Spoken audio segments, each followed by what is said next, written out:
Okay, well, welcome everybody, everyone here, who's here so far. We always get our latecomers, but lovely to see you all and on the Saturday evening. And I say it every week, but I'll say it again, heartwarming to see your familiar names and faces. It's really nice to see you.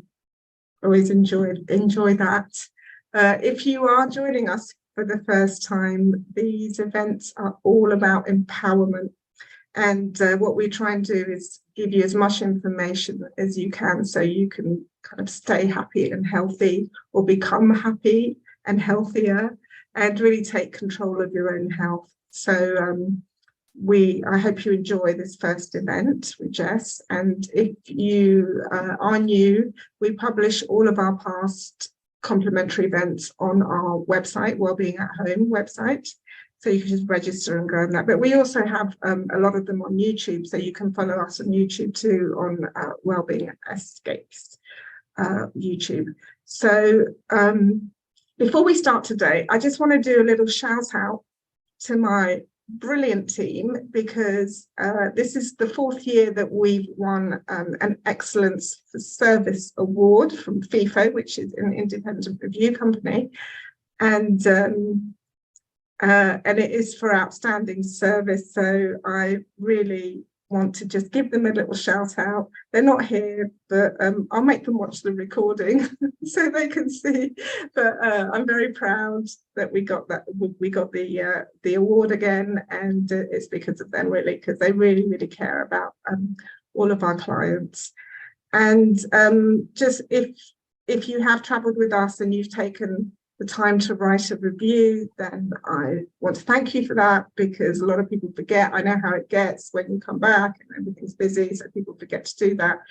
But it's because of those who did take time to write a review that we won the award. And on that note, if I can ask you, please, because our experts do give up their time, to write a little review about them on the Wellbeing at Home website, on the event page, or on YouTube, a little like and maybe a comment. That would be brilliant, because it's twofold. It helps give us give appreciation to our guests, but also spread the word with regards to these events, these wellbeing events. So now we've done all that housekeeping stuff. As usual, please feel free to write comments or questions in chat, and I'll try and address them as we go along with Jess. But I would like to introduce you now to Jess Farmer, who's a pain transformation specialist. Jess, nice to have you here. Thank you for being with us. Welcome. Thank you so much for the invitation, Stella. I really appreciate it. And yeah, look forward to sharing with you and sharing with the guys on the call. So yeah, brilliant. Well, before we start talking about pain and exactly what it is that you do, because like that pain transformation specialist, it's a great title. But before we get into that, I just would like you to share a little bit about your background, what brought you into this work. We do that with most of our guests. And yes, tell us your very interesting story, Jess. Yeah, sure thing. Thank you for the invitation. Yeah, so it started around 10 years ago, actually. And actually started off with, I went into a crisis because I was having a very, very difficult time with my mental health at the time. And I had to take 3 months off work with anxiety and depression, and I was in an extremely difficult place. During that time, the only kind of real good I could do for myself was going to the gym and physically exercising my body. And so it's kind of like the only time during my day where I could actually get a glimpse and kind of get my head above water a little bit, and before kind of my mind would take me back down. So I really got involved with the gym and started doing a lot of training. And then my trainer at the time, he was wearing a t-shirt with Gambian Baby Fund on it. And I was like, oh, what's that? And he told me about it. It was a cause in the Gambia, helping the maternal sector by delivering medical equipment to the Gambia. So I thought, that's amazing. I want to get involved with that. And I ended up training to run my first half marathon and raised like £250, which felt really great. And then I went on to then think, oh, what's next? So I did a Tough Mudder, raised some more money, which again felt great. And then I was like, okay, what next? And I looked at the Ironman competition, which is a big triathlon in Switzerland, all over the place really. And that's a 2.5 mile swim, 112 mile bike ride, and then a marathon.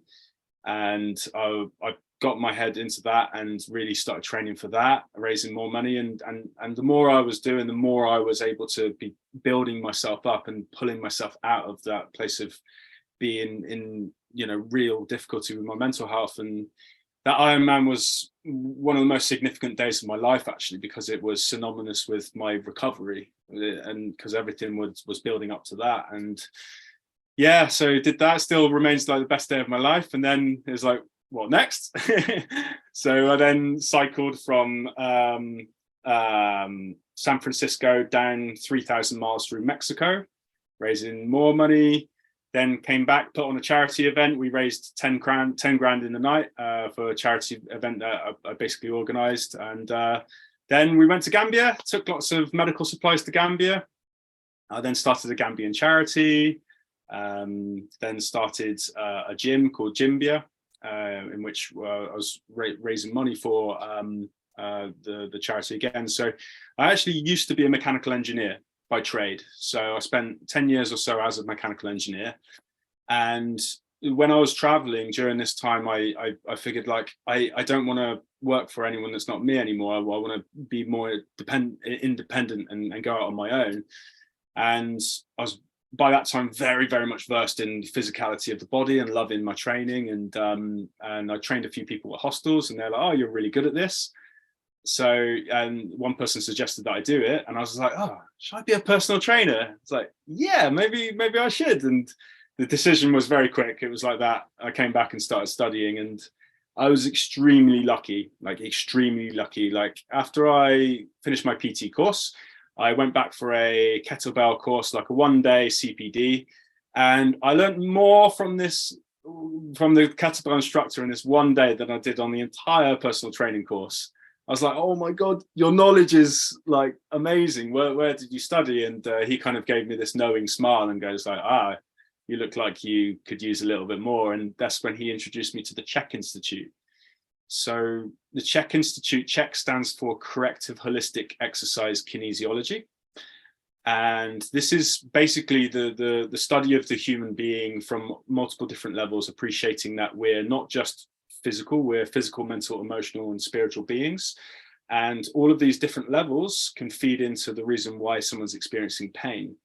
So I was so lucky to get into this education pretty much straight after leaving PT school, because within a very short space of time, I was able to have the skills to be working with back pain people through movement. And then as I advanced through the system, I would then be working with more and more complex cases. So rehabilitating people with blown discs, crippling sciatica, all realm of different problems within the body, back pain, knee pain, shoulder pain, you name it, but also spanning into the problems within the organs related by how we're living our lifestyle. So, delving into nutrition and understanding the healing capacity of getting your foods in a good place. And then one step further, understanding the mental emotional connection between why people experience pain, because so much chronic pain originates with how we're thinking and feeling, because the body and mind are inseparable. They're a two-way street. So the body in many ways is an imprint of what's happening within the mind. So, I think a lot of people have had the experience of maybe like a stressful day at work, and they get to the end of the day and their neck is like really tense, maybe even having some pain there. And, the deep desire to want to unwind. And so this is like a very easy to illustrate way in which the mind and emotions can create tension and therefore pain in the body, because if that goes on for years, this can be the reason why someone's got chronic neck pain. Wow, well, you've given us a lot there.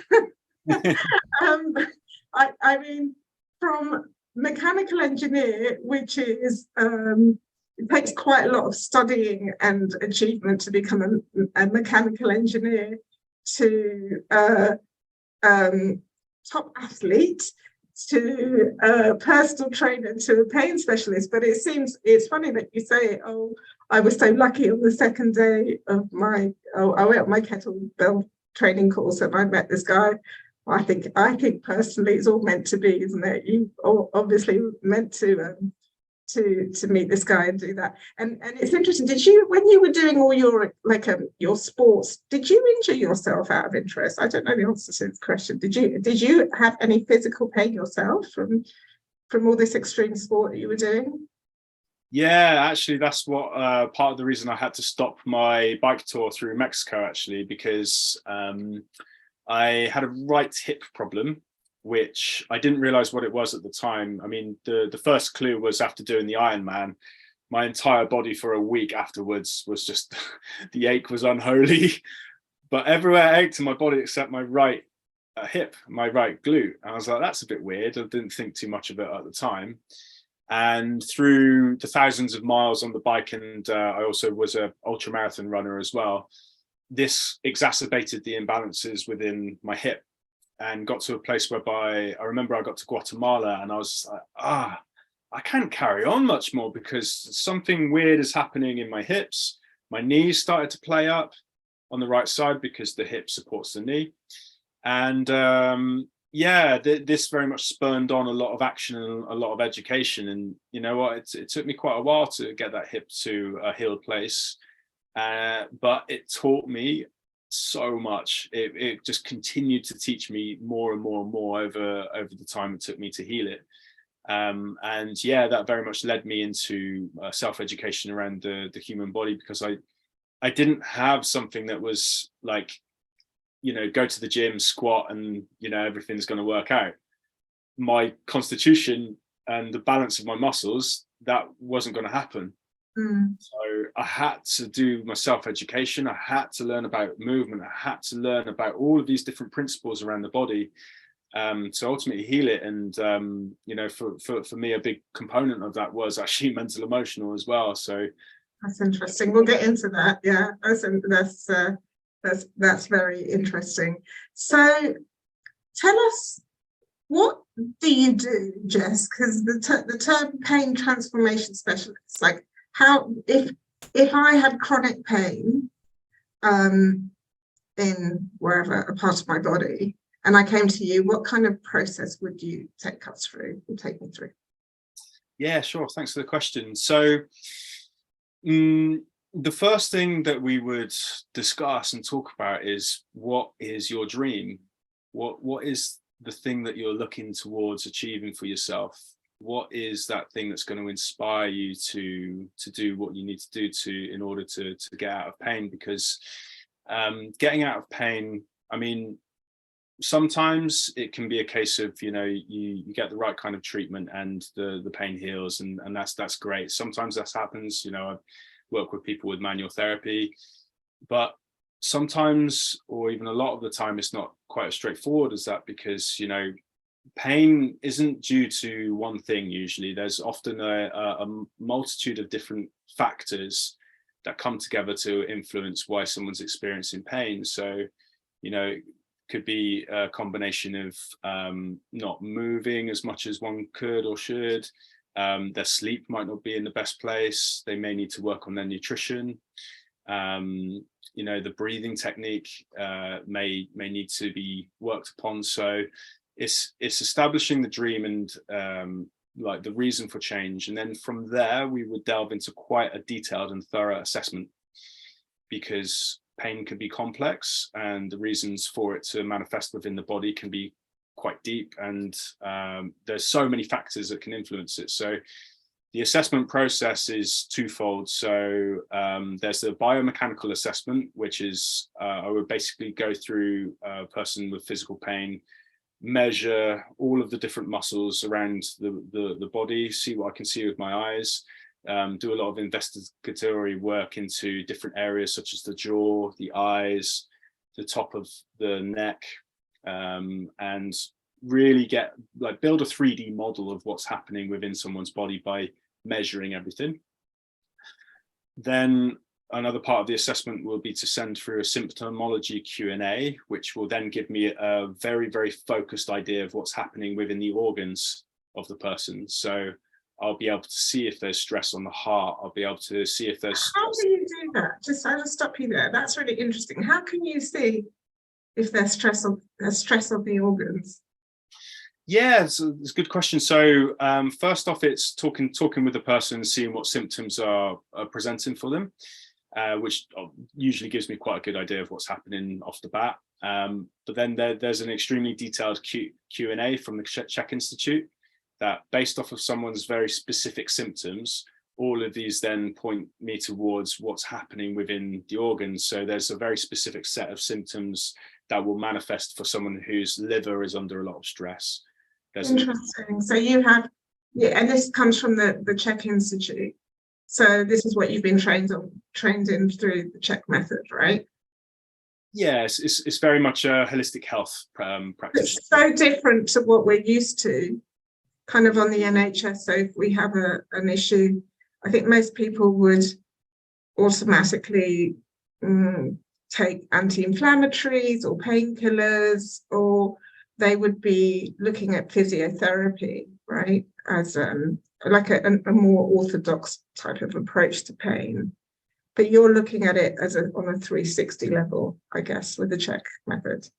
Yeah, absolutely. Especially how the organs can be directly responsible for someone experiencing pain. So there's something called a viscerosomatic reflex, which is really interesting. When I first learned about this, I was like, wow, this is awesome stuff. And viscerosomatic reflex is when the organs are reflexing and sending pain into muscles. So a lot of people have heard that if someone's having a heart attack, this will send a shooting pain down the left hand, down the left arm. Mm-hmm. But also similarly, other organs share relationships with other muscles. So for example, the stomach reflexes with the left shoulder, the liver and pancreas reflexes with the right shoulder. The intestines tend to reflex with the middle of the abdomen. So someone's back pain may be related to the bloating that they're experiencing. Lower colon is like the abdominals. And also as well, especially with the digestive system, if the digestive system is inflamed, often through having inflammatory foods or foods intolerances, things that don't agree with us, they can shut off the core musculature. The core musculature stabilizes the hip, which stabilizes the knee and the ankle. So someone's knee pain can be directly related to their digestive symptoms. And in fact, I had a client, she was a 47-year-old lady a couple of years ago, and she was experiencing some knee pain. And she didn't come specifically for knee pain. She came for more coaching orientated work, but started working with her health, only got her on to eat or flip her diet to organic food and drinking more water of a clean source. She lost 4 kilos in 2.5 weeks. Her skin completely cleared up and her knee pain disappeared. So it was like night and day. I was like, wow, that's a very strong reaction to that. But if we focus on the knee pain, what happened is through changing her diet, reducing gluten as well was one of the things, flipping to organic, inflammation went down. Now the core muscles can work correctly and they were able to protect the knee. So, well, let me just stop you there. I'm going to pull out wow, first. But secondly, so by changing the diet to more clean food, as you say, more organic, how do you know that is the thing that helps the knee? I'm being a little bit of a skeptic here because I'm just trying to understand. Because how do you know if it's like kind of physical, biodynamic? Did you say earlier? What was the term you used? Biomechanical. Biomechanical. How can you tell and differentiate between biomechanical and organ related? Yeah, sure. Thanks for the question. Well, really, they're the same thing. Because they're not separate. Nothing exists in isolation. So it's understanding the relationship of the organs with the muscles first off. But it's a combination of putting together the biomechanical assessment, with what I'm seeing with the symptomology, because I'm literally able to see what's happening within the organ systems. It's on a traffic light system. So green is in a good state of health. Yellow is, okay, there's something happening. Red is, this is on the Q&As, okay, that organ's under a lot of stress. So sometimes I see someone with multiple organ systems in the red, and this kind of person is usually experiencing burnout, pain, lethargy, low energy. They're not feeling good within themselves. They've got all manner of symptoms. So like the aim of the game is to do what we need to do to harmonize the organ health through working on hydration, nutrition, sleep, movement, thinking, and breathing. And then this helps to bring those scores back down. But just to come back to your question, I'm taking the biomechanical assessment, all of what the muscles are doing, combining that with the Q&A, which tells me what the organs are doing, combining that with what I'm seeing when I interview the person, and combining that with like an observation of the abdomen. I mean, a lot of the time, you know, it can be quite easy to spot whether an abdomen's inflamed or not. You can kind of see it, like it's like bloating. Also as well, I know women tend to get the kind of, it's been dubbed like the pooch belly. And this is where the lower abdominals kind of come out, and no amount of crunches or sit-ups will actually change it at all, because it's not a muscular problem, it's usually an organ challenge. So then it's doing what you can to lower the inflammation within the system by looking at what foods the person's eating. And yeah, you know, you mentioned earlier about you know, taking anti-inflammatories to stop the pain. Well, the thing is that it's very common for someone, say if they're having a lot of gluten will actively inflame the entire system. And over time, what will happen is it will dilapidate the gut wall, and bits of food particles will pass through the gut wall. The immune system will be triggered because it sees these little food particles that shouldn't be in the bloodstream because they've escaped through a dilapidated gut wall. They see it as a threat. So immune response causes mass inflammation in the system. The immune system then attacks that little bit of food, swells it to like hundreds of times the size. Now you have slightly bigger particles in the bloodstream. These then make their way into the joints and cause osteoarthritis, arthritis, rheumatoid arthritis. So, you know, and I had this last year with a lady. She was 70 years old and really bad arthritis in her toes and hands, because these are the smaller joints. These ones get blocked first. And we got her off of gluten, reduced the sugars, and her arthritis reduced massively within a period of 6 weeks. She was still feeling it in her thumbs, but compared to all of her hands and all of her feet, it was a big change. So yeah, I mean, someone's pain can be directly influenced and caused by the gut. And then, you know, if you're taking anti-inflammatories, you're actually potentially shutting down a very important process in the body, because the body's very intelligent. It knows what it's doing. And if it's inflamed for a reason. And this is often to protect it in some way. What if you're like, I mean, what if you're in debilitating pain? You know, because I mentioned that in one of the newsletters I sent out. I think people I've had family members who've been in like horrific pain, and they felt nobody understood that pain they were in, you know.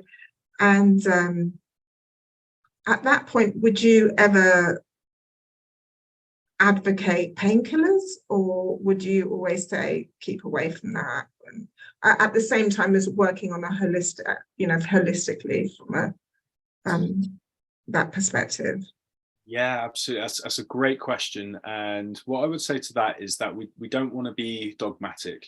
So even holistic therapies, you know, you can get into a dogma with that and think that, oh, all drugs, no, stay away from all of the drugs, they're all bad. And it's like, no, it's like, if there's a specific tool for a specific purpose. So, you know, I say to people, if you are in really debilitating pain, then yeah, you know, painkiller is going to be fine for like an acute time. The challenge arises with painkillers when people are taking them consistently and for a long period of time. So, you know, spending a couple of weeks on painkillers is much preferable than a couple of years. A couple of years, you know, what's happening there is that you're not necessarily getting to the root cause of the pain, and you know, if the pain is dampened for that long, then you're just numbing it rather than addressing the root causation of it. And there always is a root causation, and there are always improvements that you can make. So yeah, I'm you know, I'm not against taking painkillers. I'm not against antibiotics. You know, it's if there's a specific purpose that you need to take them, then you know, it's like, don't necessarily shut yourself off from them. However, be aware and be very conscious. So, you know, in terms of antibiotics, if you're choosing to take antibiotics to help a condition, which may be the best route for you, you always need to be thinking, right, what do I now need to do to restore my gut health after that? Because what I see a lot of is people go on a course of antibiotics. It may work for the condition, but then there's implications further down the road, because antibio, they're experts at killing germs, which is great. They get the germs and the pathogens that we want them to get, but they also get a lot of other things in the process. So, you know, we've got a highly delicate microbiome. I got a crazy fact for you, actually. This blew my mind when I heard it. When you step on the scales, 2 kilograms of that weight that you see on the scales are microbes from your gut. No. Yeah. 2 kilograms. Okay, well, I can cut that off next time I'm on the scale. Yeah. Make me feel better. No, how interesting. Yeah. Wow. We've got, yeah, look, we're made up of a lot of microbiome. I didn't realize it was 2 kilos worth, but that's that is significant. Yeah, and it is a significant part of keeping us healthy, of course. So let me ask you this. So a lot of people have lifestyle pain, like, you know, for example, I'll give you my issues. I've been desk bound for many years, spent lots of time at the desk. You know, I have this kind of, it's very typical issue, and of course I have neck pain. I found ways to deal with it now, but it used to be really, really bad for me. That's not organ related, right? Yeah, no. That's just posture, isn't it?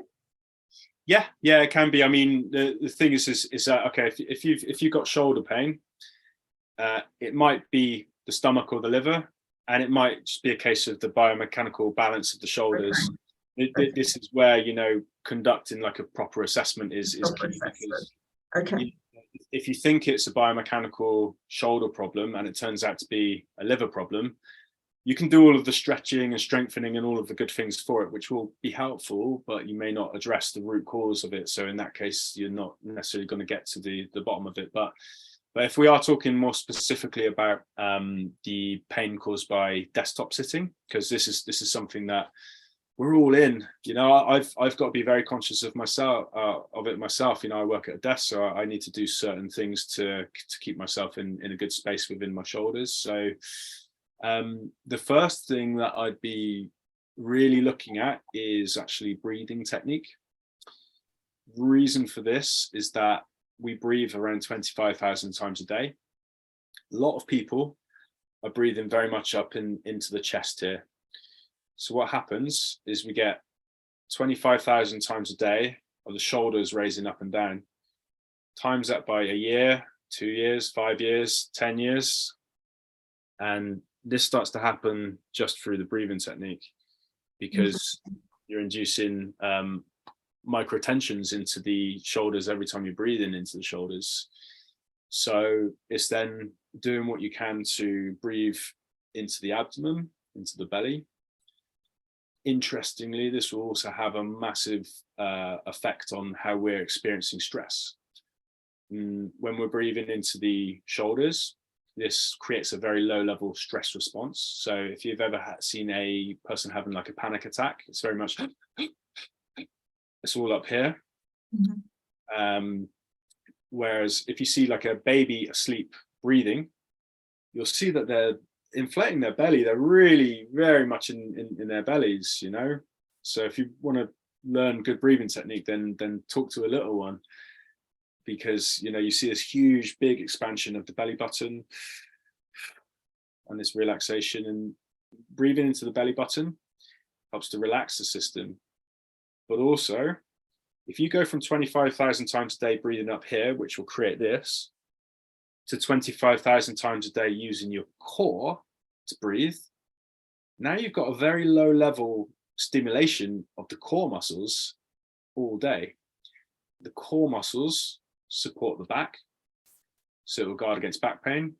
They will also support the hip, the knees, the pelvis, the shoulder.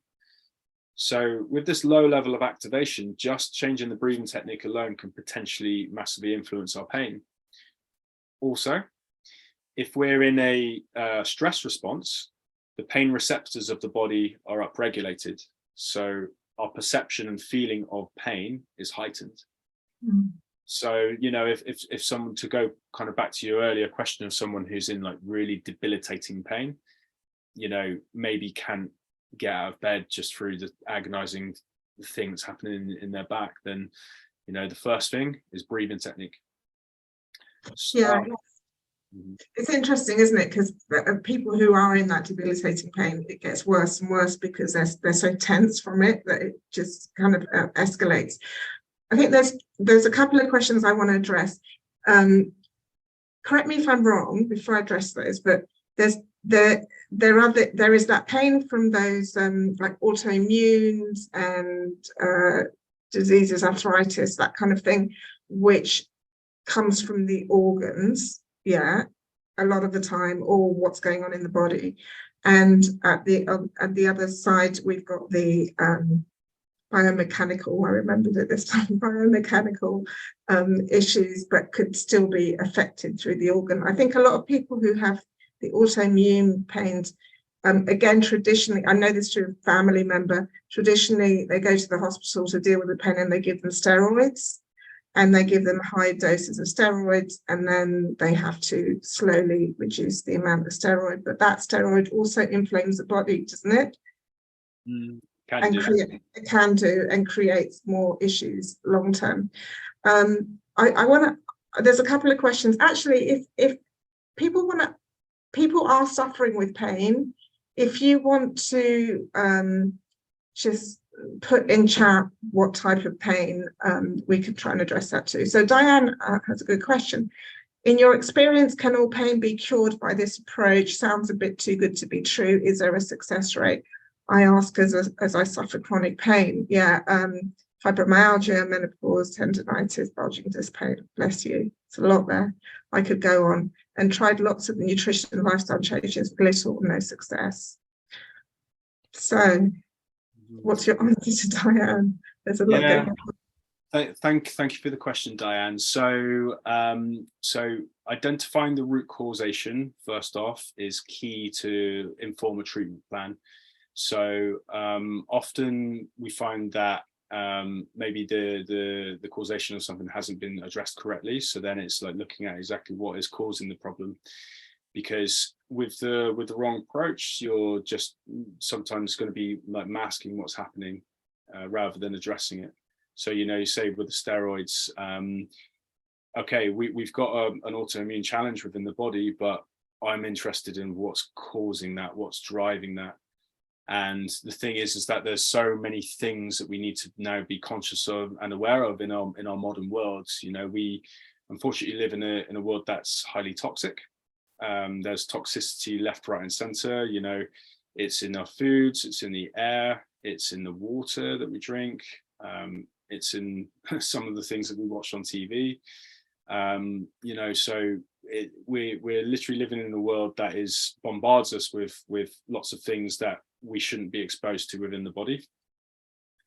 So then it's looking at, okay, what is happening within the lifestyle factors. So there are 6 foundation principles by which I look at. So okay, I just want to kind of illustrate this with a fact, and that is that 95% of diseases, dis-ease in the body, is caused by lifestyle factors and not getting these lifestyle factors in the best shape. So by lifestyle factors, I'm talking about like the way that we're living, which I'll delve into in a sec. So that's basically saying 95% of all diseases are caused by something we're doing or not doing correctly within our lifestyle. That which leaves 5%, which are kind of hereditary genetic challenges that are passed down. Do you have a success rate? Is there, for the Chek method, is there a success rate? Yes, it's very, very, very high. Yeah, you can check. Okay, a great place to start is actually Paul Chek's book. I've actually got it here, never too far from hand. Chek's one of your mentors, right? Yeah. So Paul Chek is his institute, the Chek Institute that I train at. So this book is called How to Eat, Move, and Be Healthy, and this is like the health Bible. With this method, just take a look through this and read some of the testimonials and some of the results. You can also go online and check out Chek practitioners and see some of the fantastic results people get. I mean, my website's got a ream of really good testimonials on it, so it works. And also within this book is contained, so God bless me, so much knowledge. If everyone in the world read this book and actioned what was in this book, then the pharmaceutical industry would likely make go out of business. Or maybe much less profitable than it is. I think actually on that note, I remember listening to one on your podcast about this, where you mentioned a lady who had an autoimmune and who you interviewed, right? What was her name? I've forgotten her name. What was the podcast? Sorry, it will come to me. So somebody who had an autoimmune and found a different. Oh, Judith Pearson. Oh yeah, Judith. Yeah. So maybe Diane can check her out as well, right? Definitely check out Judith. So yeah, if you go on my so I'm gonna write your your website here. Phoenix Coaching. Yes. Yes. And the podcast is called the Phoenix Vision Podcast. Okay, but this is phoenixcoaching.com.co.uk. Yeah. Okay. So this is Jess's website. He's got lots of information on there, but he also, if you click from there, you can see his podcast as well. But there's a lady called Judith Pearson that you mentioned that you had interviewed, who had autoimmunes and had fixed herself. Mm-hmm. Yeah, absolutely. She did a fantastic job. Really, wow. Her story is extremely empowering and a very important story to share. I was really happy to have her on the podcast because she very much came from a very difficult place. So she had lots of different challenges, autoimmune issues, fibromyalgia, adrenal fatigue, adrenal burnout. There was like a very long list of challenges that she was going through, and she wasn't getting the help that she needed. And this basically sent her on a path of self-education. And it was a long road, the thing is that sometimes is, sometimes isn't. But when we're looking at autoimmune, it can take a while to heal. I'm looking at, sometimes we can get fairly quick results within the space of like 3 months or so, but really for true healing you're looking at a year plus for like a deep immune challenge, because like true healing takes time. And the thing is that we are unfortunately in this kind of like quick fix, magic bullet kind of society whereby people are trying to sell the magic pill or the quick fix, and it's just like true healing, it doesn't exist. And that can be challenging sometimes for people to hear, because it does require you to have to change certain things, change behaviors, look at how you're living within life and seeing whether whether your thoughts and actions are conducive to those that create health. So, you know, we know that can we come back to that, because I want to talk about also what you said about the Japanese word for crises. We'll come back to that, because I just want to answer another couple of questions here. Can your gut be affected by general anaesthetic, and would you advocate pre and probiotic afterwards if you have musculoskeletal pain? That's a great question. Yes, the answer is absolutely yes. And general anesthesia can also potentially open the door for fungal and parasite infections, which that's like a massive area which isn't greatly acknowledged, the presence of fungal and parasite infections. And so pre and probiotics, yeah, definitely. I mean, it's a good idea just to have pre and probiotics in your diet, just generally speaking. And, you know, again, you've got to consider that we live in this world whereby we're not exposed to the things that we would have been exposed to when we were like hunter-gatherers, which is some of the healthiest people on the planet are the indigenous tribes. So we would have had a completely robust microbiome just through sourcing the foods that we would have sourced in the wild.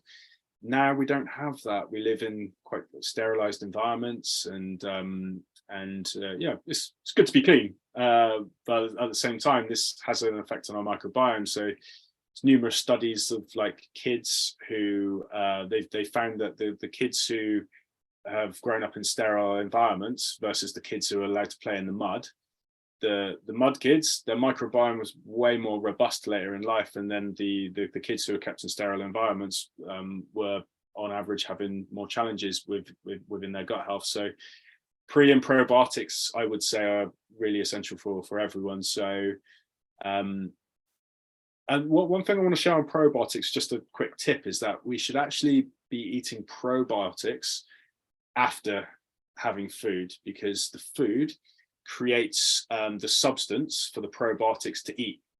So by probiotics, I mean my favorites are like sauerkraut, kefir, kombucha, and you can get specific supplements as well. So you want to eat a good meal of good quality food, and then have the probiotics either with the meal or after the meal, because the meal provides the food for the probiotics. So then the probiotics eat the food and then multiply good bacteria. That's a really good tip, Jess. I know a lot about nutrition. I didn't know that one. That's very good. I'm going, Rosie, so I hope that was helpful to you, Rosie. Taja, I'm going to come back to your question, because that's a big part of our conversation here, which we're going to address soon.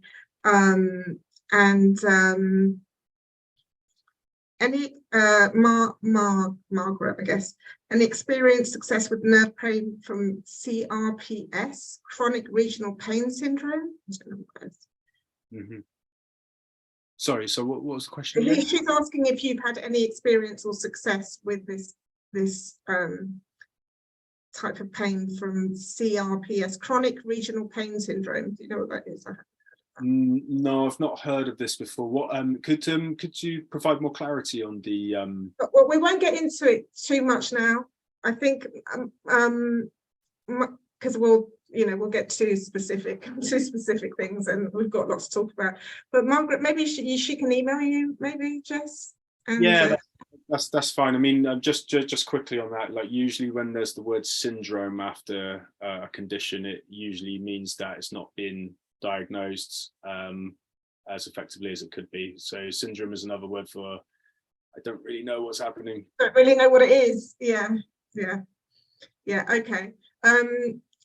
Margaret, if you just email me wellbeing@wellbeingescapes.com, I will send you Jess's email, and then you can contact him. Sheena, I know, had polymyalgia, and she did a lot of work and changed her lifestyle, lost 10 kilo and really got better, but still has musculoskeletal pain to manage. So anyway, these are just all lovely. If I could just quickly dive in, actually, just to kind of complete a question from earlier. So a lot of the time, it's a matter of balance. Disease and health challenges occur in the body because in some area, the body is out of balance with itself. So there's something within the nervous system. Maybe it's too much in the fight or flight, and this over time will create a problem. If the muscles aren't balanced, you'll get a pain problem. So very much it's all a case of identifying where in the lifestyle that you're leading, what areas may be out of balance, and then bringing them back into balance, harmonizing the body and mind together through the balance created by working on your health, by working on your hydration, your nutrition, sleep, movement, thinking, and breathing technique. These are like the 6 key components of health. Wow. Okay, that's a very good all-round approach. There's lots of comments here, and lots of people saying, you know, like Sarah saying she has shoulders but also has digestive issues. So it's all kind of making a lot of sense here. I want to talk about now the root causes of a pain apart from the physical, where we talk about the organs and the digestive system. I want to talk about the question Tarja asked about emotions and traumas and how that can result in, well, illness, but also physical pain. Can we talk a little bit about that? Yeah, absolutely. This is like a very key component of things, because again, it's like asking, okay, so if the shoulder pain is linked to the digestive system, it's asking what's causing the digestive system to be in a difficult space. Often this leads back to the mind and emotions. So it's quite a wide topic. So I'm gonna best illustrate it in two different ways. So first, I'm going to talk about the physical. Then I'm going to talk more about the organs, because that's kind of the trend we've been on. So now, often as we go through life, we through the different emotional traumas that we experience, and also the different emotional temperaments that we adopt, this creates different emotional holding patterns within the body. So for instance, if I talk about the pelvis, normal pelvis angle is like that. Often someone can have a pelvis tilted forward like this. Now, person with a tilted forward pelvis, this is often synonymous with someone who is experiencing a lot of anger within their lives, because the pelvis tilts forward to make the person bigger and more intimidating, and in this kind of fight kind of way. Then if and this will cause back pain, because it will compress the spine at the back, because when the pelvis tilts forward, it will compress up here because there's less space. Conversely, if the person is if the pelvis is tilted back, this is like a protective posture, making yourself smaller. So if I'm seeing this in an assessment, the first thing I'm thinking of is like, okay, has this person gone through a really difficult time in life? Has there been some form of abuse or something to kind of create this protective holding posture? Again, with the pelvis tilted back, this will lengthen the tissues of the back, which will weaken it. So it will also bring back pain, but for the opposite reason, as the pelvis being tilted forward. So we have these emotional holding patterns all throughout the body. You know, this can be synonymous with lack of confidence, forward head. This is often related to an inability to express oneself. So I see this a lot. I actually used to have this holding posture myself, and I actually did a podcast called The Expression of Good Vibration on my podcast, talking all about my journey with expression. And I used to be like this and not be able to speak to anyone. Started playing guitar and getting into music and expressing myself in meditations, and then my posture is now open and my head is back in this area. And as you can hear, I can express myself a lot more effectively than I used to. So then moving on to the organs. So the adrenal glands are located on top of the kidneys. So if you pop your hands on your lower back, either side of the spine, this is around the area of the kidneys, as well as a number of key muscles that support the lower back. So if we're under a lot of emotional stress, which can come from many places, it could be the difficulties at work, difficulties within relationships, challenges with finances, you know, a whole host of things can cause us to be under a lot of emotional load with stress. What happens is the adrenal glands, which are located here, start to overfire. Now, when the adrenal glands are overfiring chronically, this can cause changes in those back muscles. So sometimes it switches them off, sometimes it makes them tense, and all of these things can cause back pain. So again, you can do all the stretching and exercise that you want, which is positive, but unless the root cause of the stressor isn't resolved, then the back pain is still going to be present. So then, to continue the story further, when the adrenal glands are firing continually due to stress, let's say, in whatever form it takes, because many things can cause stress, this will have a direct impact on all of the organs, because, you know, one thing that happens when we're in chronic stress is that the blood is sent to the arms and legs primarily, because this prepares the body to fight the attacker or run away, fight or flight.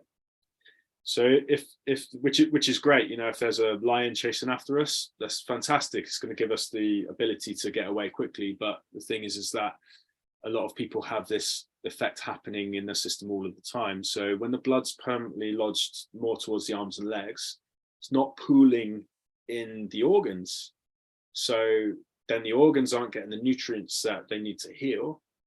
And this over time dilapidates the organs, causes them to become poorly. And then what happens is the symptoms, the health problem is the symptom of the imbalance within the system. So the body will then give you pain as in many ways. Okay, pain is very much a teacher, and pain can be a gift as well. I know that might be a strange concept to think about, but the body will give you pain as an attempt to put the brakes on whatever's happening and give you awareness that something isn't right and something needs to be addressed in the body. So it's the body's cry for help, really. And what happens with pain is that you'll get a little knock at the door, start as like a little niggle in the knee or something like that, and then you might not address that, and then the knock will get louder. Oh, my back hurts now. Oh, I've got this knee thing and my back hurts. So if nothing's done with it, then the knock gets a little bit louder. And the body will keep giving these louder and louder knocks, and the pain will continue to get more and more distressing and difficult until you take the decision to then address that. And, you know, I'm a real big fan of self-education. You know, if knowledge is power, then self-knowledge is self-empowerment. So, you know, this is often this is the first thing that I really encourage people to do, is to educate yourself. If you're in pain, I mean, like, this fantastic resource, Eat, Move and Be Healthy, great way to start, or by working with someone who knows about this kind of thing, or, you know, like, there's so many great online resources, but, you know, educating yourself. But before that really comes the decision to change. This is the first step, because, you know, unfortunately, a lot of people are in pain for years before they choose to do something about it. And, you know, and before the decision to change is the belief that change is possible.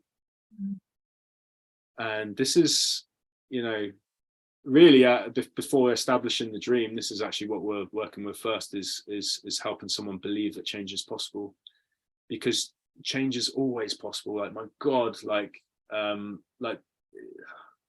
even with some of the worst health conditions, change is possible. And, you know, we need to be realistic and look at what's happening for the person, because sometimes it's not full rehabilitation, but improvements can always be made. And with time and doing the right things for long enough time, healing can occur. And it does occur. Like, my God, like, I've seen some really cool things happen. Just give us a couple of your your case studies. Just give us maybe one or two case studies that you've been working with. Yeah, sure. So first one that pops to mind, because we're talking about the mental emotional, is a woman who has basically got really, really debilitating neck pain, as well as monthly cycles that are like fairly difficult in some areas. And this person is basically the head is forward like this, and then this is causing neck pain. So this person is an artist, and an artist that's not painting or not been able to paint for a while, and basically through locking down the expression and not being able to paint, the head's going forward, and this is creating a lot of stress on the neck. As so I've got her just doing some really simple things and painting again, as well as the manual therapy approach that I use, and the pain is massively decreased, like massively decreased. So sometimes it can be like a really straightforward thing like this. I've got guys who I've saved from having operations, sometimes within a few sessions. Like a guy 2 years ago, we did 3 separate, he was looking at an elbow operation, and within 3 sessions we got into a place where he didn't need the operation and the pain was completely gone. And how did you do that? That was through the manual therapy that I practice. So okay, but what was his issue with that, with the tennis elbow? Yeah, so the elbow was the where the pain was presenting, his whole, but the problem was actually rooted down with his mid back. Okay. Which the mid back wasn't stabilizing the shoulder, and then that wasn't stabilizing the elbow. So that was biomechanical. That was biomechanical, yeah, and a lot of that was because the person hadn't moved or exercised correctly in a long time. Okay. There's a question here: what organ of the body corresponds to sciatica? Great question. Okay, so sciatica can be so many things. First off, and it's not just necessarily the organ. So just because organs can create pain doesn't mean that they're always doing that. Sometimes it's just purely biomechanical. So when we're looking at sciatica, I'd be looking at the intestines and large intestines, particularly large intestines, because, well, both really, because the intestines, when you have problems with that, it will shut down the whole core. Which will give less support to the back, but more specifically the large intestines, because the large intestines very much govern the lower abdominals. So this area right down here next to the pelvis. Now, when we get changes in those lower abdominals, this will affect the pelvic position, and then the pelvic position, depending on what's causing the sciatica, can move things and then clamp down on the nerve causing sciatica. But then we need to ask, okay, what's causing the sciatica? Because there's so many things. So it can come from different areas of the spine and hip as well. So one causation is where the nerve comes out of the foramen, the vertebral hole. What can happen is a herniated disc can be pushing on the nerve, or if the fluid has come out completely, this will be absolutely causing the person a lot of pain. So that's at the level of the top of the nerve. Then a little bit further down, there's a ligament that crosses the spine to the hip. If this ligament is extremely tight, this can also clamp down on the nerve and cause a sciatica. Then you're looking down into the hip itself. There's a muscle called the piriformis muscle, which this crosses the sciatic nerve.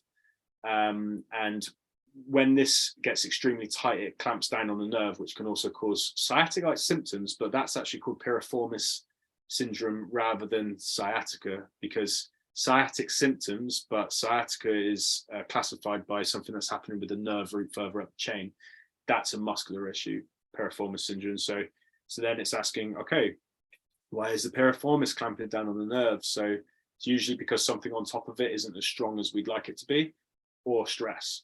Because if there's a lot of tension in the whole body is going to tighten, and then it might be the straw that breaks the camel's back. The body might tighten a little bit too much, and then it will clamp down on the nerve, and you'll get pain shooting down the leg.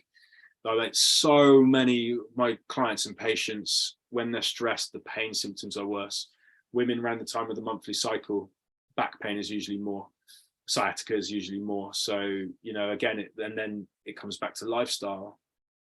How can we relax? How can we de-stress? How can we make the right food choices and pick foods that aren't placing more stress on the body? So wow. I can't believe our hour is up, because Wow. So can you believe that? Our hour is up, but you have covered so much. It is incredible.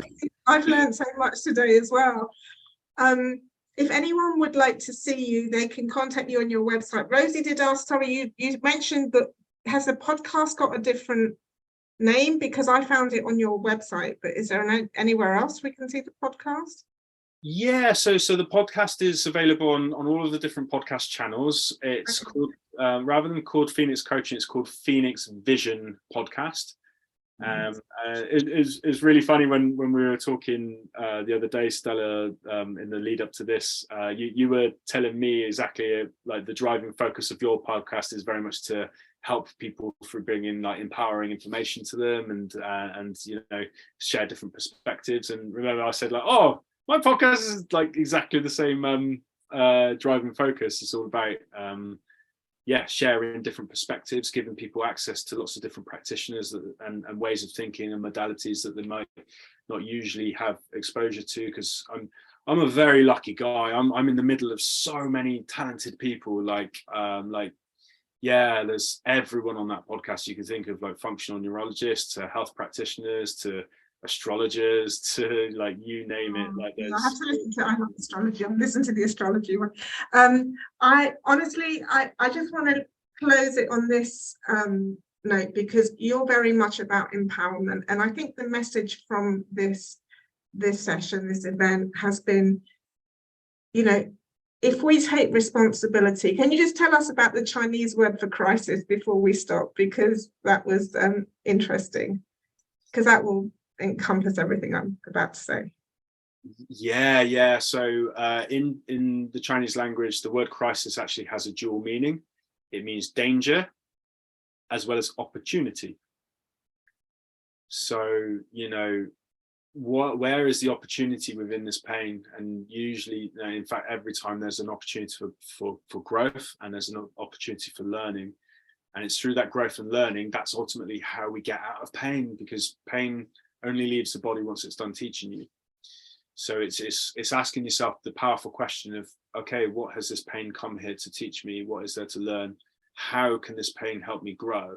Because that's what it is. It's a tool for growth. And if we can see pain as a constructive means by which we can use to grow ourselves, this helps us come out of that place of victimhood with it and turn it into something.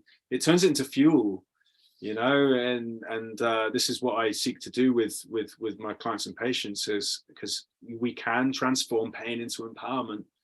It starts with that choice to self-educate, to make that change.